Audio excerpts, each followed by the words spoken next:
Welcome back to another episode of Revealing Biblical Truths. In today's teaching, I'll be discussing the Feast of Unleavened Bread, what the Torah says about it, what the Gospels say about it, and what the letter of the Brit Hadashah has to say about it, and how we are to observe it today. The Moedim are God's appointed times, and each one of these has significance and meaning in both the original story as well as the fulfillment by Yahusha. So let's begin by looking at the scriptures. 7 days you shall eat unleavened bread. Indeed, on the first day you cause leaven to cease from your houses. For whoever eats unleavened bread from the first day until the 7th day, that being shall be cut off from Israel.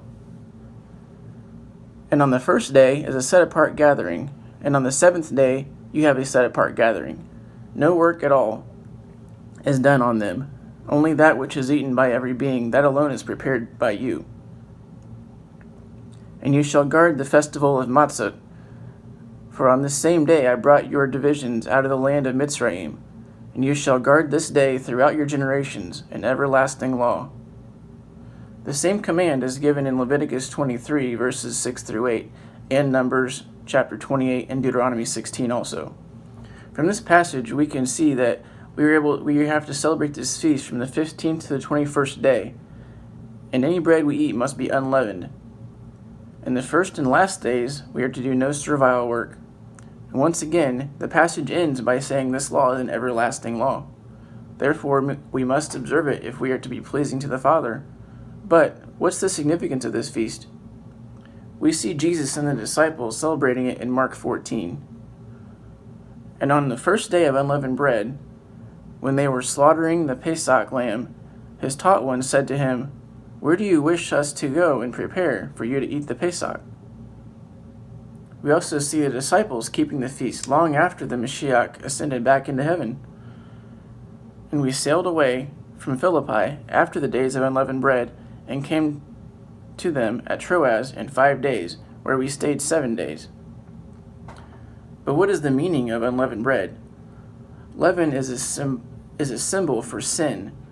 So the Feast of Unleavened Bread reminds us that we need to get rid of the sin in our lives.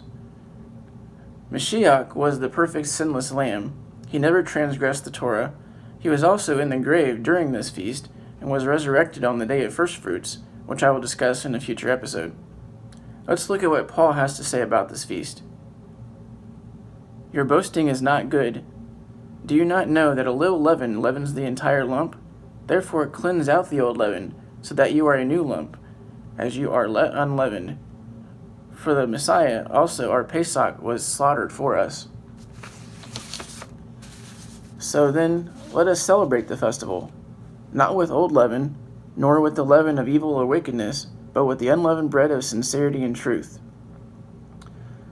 So, Paul is telling us to keep the feast. Yahusha kept it, the disciples kept it after he was resurrected, and now Paul is also telling us to keep it. Nowhere in Scripture does it say to stop keeping these feasts, or is there an example of not keeping them. These feasts are his feasts, and they are everlasting laws, and we should be keeping them today just as Mashiach himself said to do, in remembrance of him. If you enjoyed this teaching, hit the like button and subscribe to my channel. Comment down below if you have any questions or would like to see me discuss other topics. Thanks for watching. Until next time, Shalom.